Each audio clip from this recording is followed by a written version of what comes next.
Former BBC Breakfast presenter Dan Walker has addressed growing concern among the British public after a number of people have been arrested in recent days for staging protests at official events to mark the death of Queen Elizabeth II and the proclamation of her successor, King Charles III.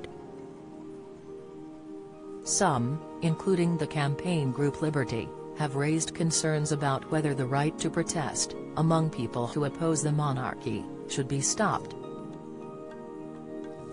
The 5 News broadcaster took to Twitter today and admitted he is torn between those defending their democratic right to protest with those mourning the death of the Queen. The 45-year-old said he feared there will be an uncomfortable meeting of the two groups in the coming days. Taking to Twitter, Dan told his 774,000 followers, "I believe in the right to peacefully grieve. I believe in the right to peacefully protest. I fear there may be a few uncomfortable meetings of the two in the coming days." Social media users rushed to comment on the post, as they shared their thoughts on the ongoing situation. Twitter user @OneWalesFan tweeted, "Grieving in private is one thing. Doing it in public on a publicly funded UK tour invites the public, whose views on monarchy may differ. They can live with it or grieve behind closed doors and curtains. Their call." @Fiop commented, "Democracy is meant to be all the time but just when it suits. It's not peaceful grief though, is it?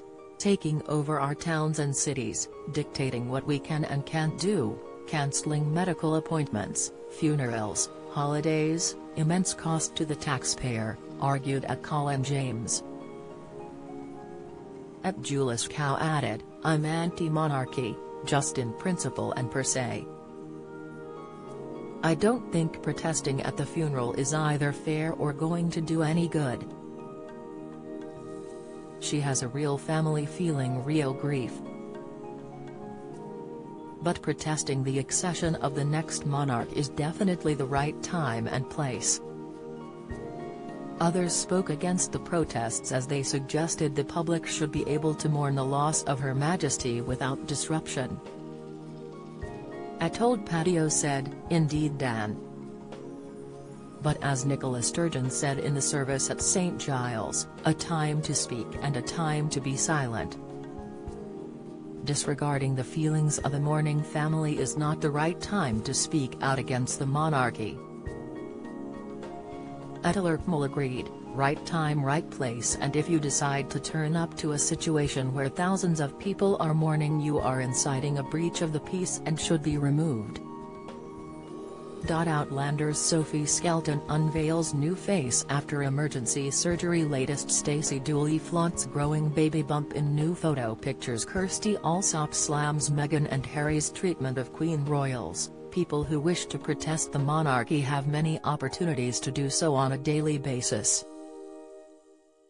Choosing a time when it is clearly disrespectful both to the deceased and those mourning her is unnecessarily, deliberately provocative.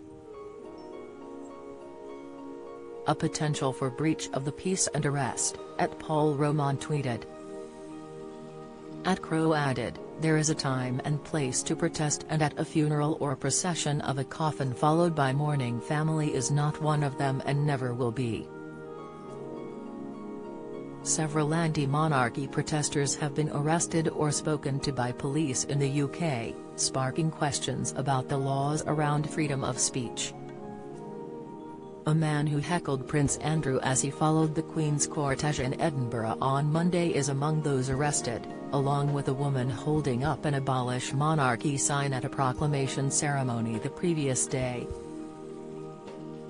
The response has provoked alarm from human rights groups, and saw Conservative MP David Davis write to the Chief Constable of Police Scotland urging officers to respect the right to free speech. "I speak as a strong monarchist, but nevertheless I hope that members of the public will remain free to share their opinions and protest in regard to issues about which they feel strongly," he added. The National Police Chiefs Council, NPCC, has said guidance has been issued aiming to ensure a consistency of approach as events relating to the Queen's death take place in different locations. A spokesperson added, "The ability to protest is a fundamental part of democracy and it is a long-established right in this country.